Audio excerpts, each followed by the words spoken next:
ഹരി ഓം.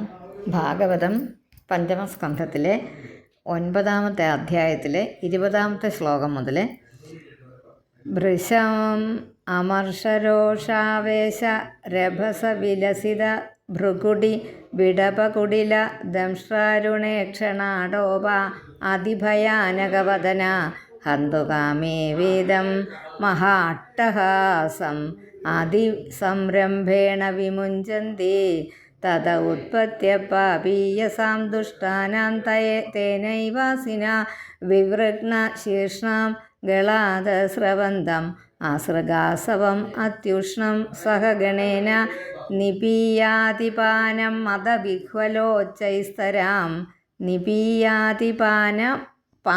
മദവിഹ്വലോച്ചൈസ്തരാം സ്വപാർഷദൈ സഹജഗൗ നനർത്ത ച വിജഹാര ച ശിരകന്തുകലീലയാ. ഭൃശം അമർഷ രോഷ ആവേശരഭസ വിലസിത ഭൃകുടി വിടപ കുടിലദംഷ്ട്ര അരുണേക്ഷണ ആടോപ അതിഭയാനകവദന ഹന്തുകാമേ വേദം ഹന്തുകാമ ഇദം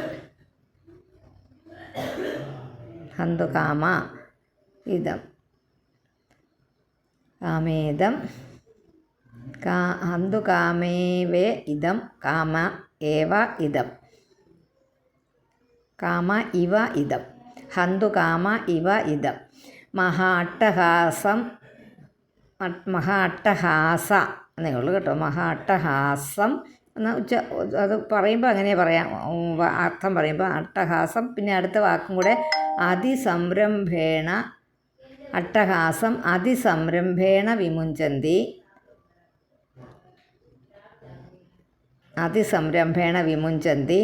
തത ഉത്പത്യ പാപീയസാം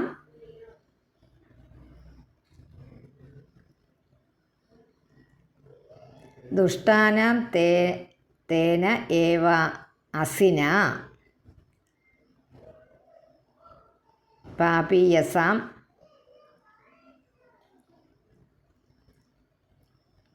തത ഉത്പത്യ തേന അസിന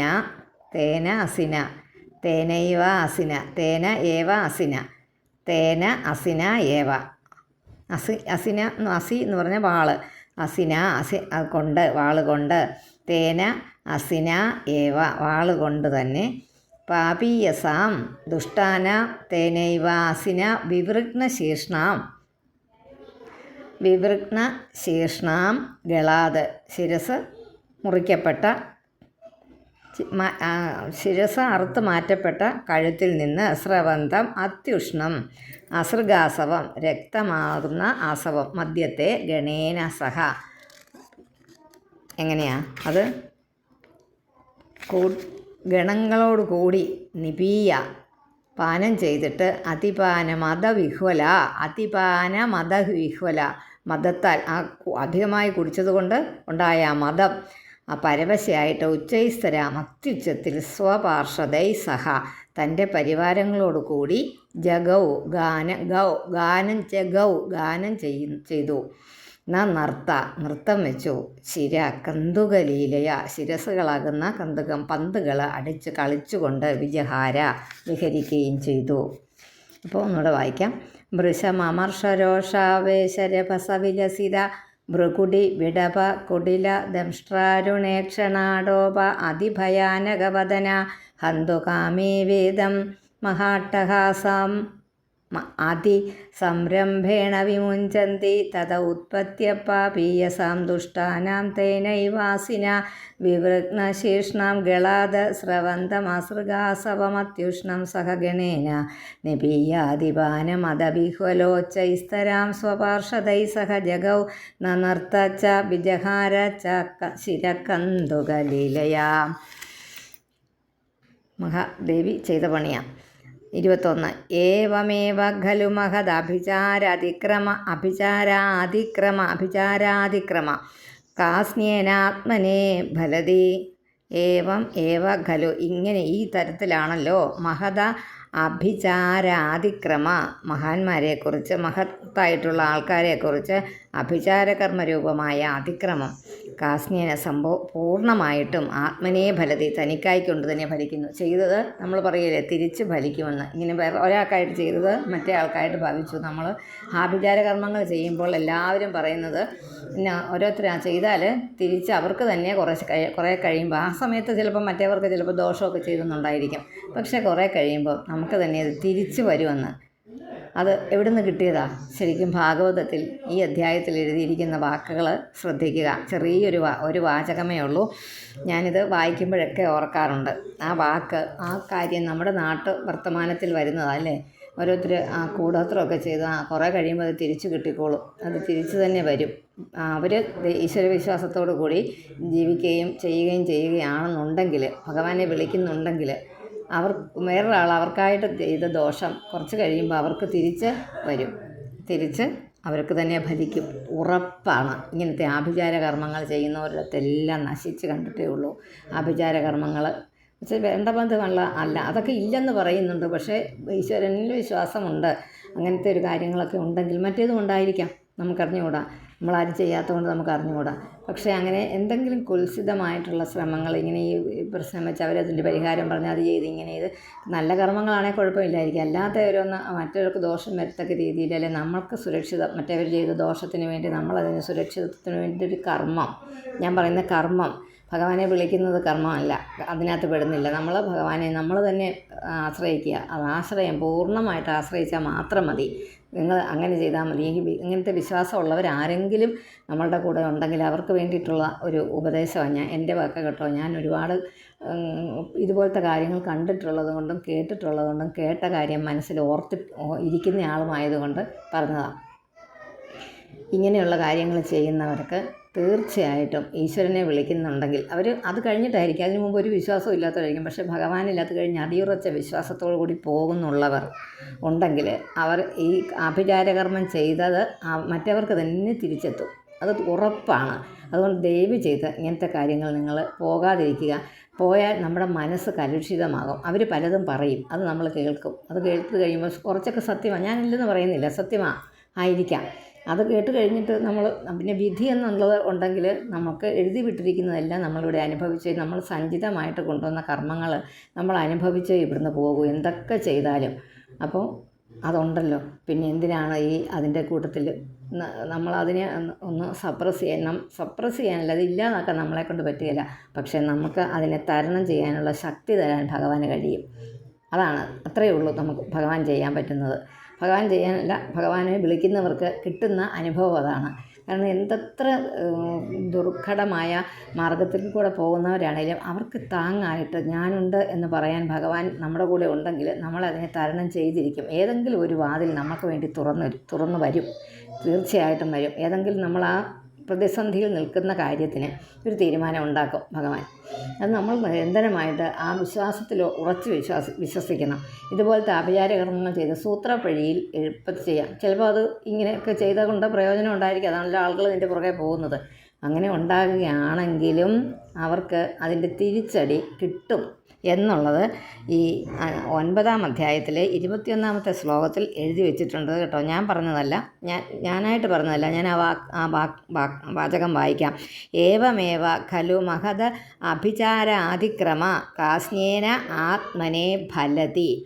ഇങ്ങനെ മഹാന്മാരിൽ പ്രവർത്തിക്കുന്ന അതിക്രമം മുഴുവൻ പ്രയോഗിച്ചവന് തന്നെ ബാധിക്കാറുള്ളതാണ് എന്നാണ് അതിൻ്റെ ഒരു ഒറ്റ വാചകത്തിലൊരു അർത്ഥം എഴുതി ഇവിടെ വെച്ചിരിക്കുന്നത്. ഇപ്പം ആഭിചാര കർമ്മരൂപമായ അതിക്രമം കാസ്നേന, അതായത് ഈ രാജാവ് ചെയ്തത് എന്നതാണ്, ഇത് ഇങ്ങനെ ഭദ്രകാളിയെ ബലി കൊടുക്കാനായിട്ട് കൊണ്ടുപോയത് ഇഷ്ടപ്പെട്ടില്ല ദേവിക്ക്. ദേവി ഈ തരം കാണിച്ചു. ദേവി ആളിനെ വെട്ടാൻ തുടങ്ങിയപ്പോഴത്തേനും അങ്ങനെ ദേവി പ്രത്യക്ഷപ്പെട്ടു എന്നാണ് പറഞ്ഞത്. അത് പ്രത്യക്ഷപ്പെട്ട ദേവി തന്നെയാണ് കേട്ടോ, അത് ഓർത്തോണം. 22 നവായേതദ് വിഷ്ണുദത്ത മഹദദ്ഭുതം യദസംഭ്രമ സ്വശിരച്ഛേദന ആപതിതേപി വിമുക്തദേഹാത് ആത്മഭാവസുദൃഢഹൃദയഗ്രന്ഥിനാം സർവസത്വ സുഹൃദാത്മനാം നിർവൈരാണാം സാക്ഷാത് ഭഗവതാ അനിമിഷ ആരിവരായുധേന അപ്രമത്തേന തൈസ്തൈരഭാവൈ പരിരക്ഷ്യമാണാനാം തത്പാദമൂലമാകുതസ്ഥിത് ഭയമുപസൃതാനാം ഭാഗവത പരമഹംസാനാം. കുറേ തിരുത്താനുണ്ട് അവിടെ.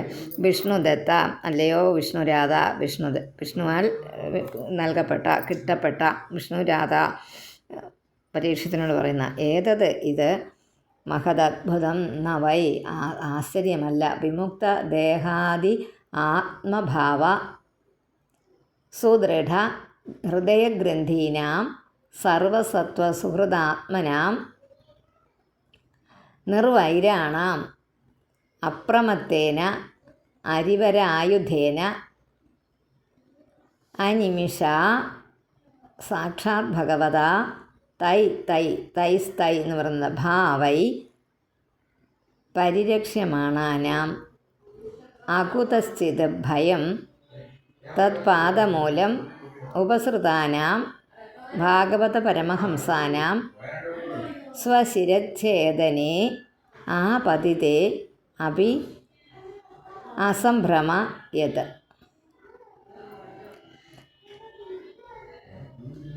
അങ്ങനെയാണ് ഈ വാക്കുകളൊക്കെ. അപ്പം വാ ഏതത് വിഷ്ണുദത്ത മഹദദ്ഭുതം യത് അസംഭ്രമ സ്വശിരച്ഛേദന ആപതിതേ അപി ആപതിതേപി അവിടെ വരെ ഒന്നിച്ച് വായിക്കാം.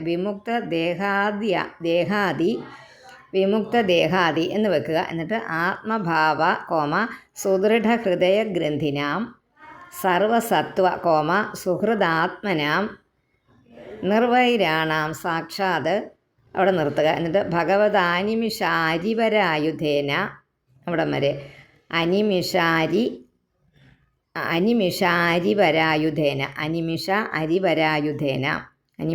പിന്നെ ആ ഷായുടെയും ജീയുടെ ഇടയ്ക്കൊരു എഴുതുക. അപ്പം അരിവരായുധേന അപ്രമത്തേന തൈസ്തൈർ ഭാവൈ പരിരക്ഷ്യമാണാനാം തത്പാദമൂലം അകുതശ്ചിത് ഭയം ഉപസൃതാനാം ഭാഗവത പരമഹംസാനാം.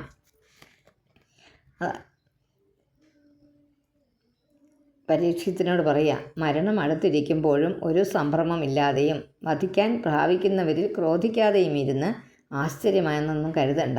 ആ ദേഹത്തിൻ്റെ അകത്തും ഇന്ദ്രിയങ്ങളിലും അഭിമാനം ഒട്ടും തന്നെ ഇല്ലാത്തത് കൊണ്ട്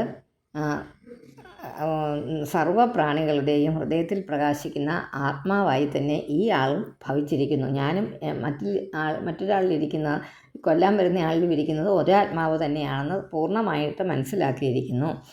അതുതന്നെയല്ല, സാക്ഷാൽ ഭഗവാൻ കാലസ്വരൂപനാണ്. തൻ്റെ ചക്രായുധത്താൽ ഓരോ അവസ്ഥകൾക്കും ഉചിതമായ ഭാവങ്ങളെ മനസ്സിലാക്കിയിട്ട് തൻ്റെ ഭക്തന്മാരെ എല്ലാ ആപത്തുകളിൽ നിന്നും പരിപാലിക്കുന്നതിൽ വളരെ ശ്രദ്ധാലുവായിരിക്കുന്നുണ്ട്. അതുകൊണ്ട് ഒരു ഭയത്തിനും എത്തിപ്പെടാൻ സാധിക്കാത്ത ഭഗവത് പാദമൂലത്തെ പൂർണ്ണമായിട്ടും ആശ്രയിച്ചിരിക്കുന്ന ഒരു പരമഭക്തന് പരമഹംസന്മാരെ സംരക്ഷിക്കാൻ അന്തര്യാമിയായിരിക്കുന്ന ഭഗവാൻ എപ്പോഴും ഒരുങ്ങിയിരിക്കും. അതുകൊണ്ട് ഭദ്രകാളി, സുദർശന ചക്രം മുതലായവയെല്ലാം ഭഗവാന്റെ ഓരോരോ രൂപങ്ങളാണ്. ഇപ്പോൾ രക്ഷിച്ചതും ആ ഭഗവാൻ തന്നെ എന്ന് അറിയുക. അങ്ങനെ ഭഗവാനല്ലയോ ആ മാതൃഗർഭത്തിൽ ബ്രഹ്മാസ്ത്രത്താൽ ദഹിപ്പിക്കാൻ അങ്ങയുടെ മാതാവിൻ്റെ ഗർഭത്തിൽ അങ്ങ് കിടന്നിരുന്നപ്പോൾ ദഹിപ്പിക്കാൻ വന്ന ആ ബ്രഹ്മാസ്ത്രത്തെ ഭഗവാനല്ലയോ രക്ഷിച്ചതെന്നോർക്കുക. അതാണ് വിഷ്ണുദത്ത എന്ന് പറഞ്ഞത്. അങ്ങനെ ആശ്ചര്യം തോന്നുവാൻ അവകാശമില്ല. അതുകൊണ്ട് വിഷ്ണുദത്ത എന്ന സംബോധന പോലും പ്രാധാന്യമായി അർഹിക്കുന്നു. ഓം ശ്രീമദ് ഭാഗവതേ മഹാപുരാണേ പഞ്ചമസ്കന്ധേ ജഡഭരതചരിതം നാമ നവമോധ്യായഃ. ഹരി ഓം. മൂന്നാമത്തെ ദിവസത്തെ വായന ഇവിടം കൊണ്ട് തീരുകയാണ്. സാധാരണ ആചാര്യന്മാർ ചെയ്യുന്നത്. ചിലർ 2-3-4 അധ്യായങ്ങളും കൂടി കൂട്ടി വായിച്ച് നിർത്താറുണ്ട്. പക്ഷേ ഈ അടുത്ത കാലങ്ങളിലൊക്കെ കണ്ടുവരുന്ന രീതി ഭദ്രകാളി അവതാരത്തോടു കൂടി അന്നത്തെ ചടങ്ങുകളൊക്കെ അങ്ങ് നിർത്തും. ചിലപ്പോൾ വായനക്കാർ കുറച്ചുകൂടി വായിച്ച് മുമ്പോട്ട് വെച്ചിരിക്കും. പക്ഷേ ആ സന്ധ്യയ്ക്ക് ദീപാരാധനയ്ക്ക് മുമ്പായിട്ട് സമർപ്പണ സമയത്ത് ഈ അധ്യായം വായിച്ച് ഇതാണ് നിർത്തുന്നത്. അപ്പോൾ ഭദ്രകാളി അവതാരത്തോടു കൂടി അന്ന് നിർത്തി. മൂന്നാമത്തെ ദിവസം തീർന്നു എന്ന് നിങ്ങൾക്കും സന്തോഷിക്കാം. ഹരി ഓം.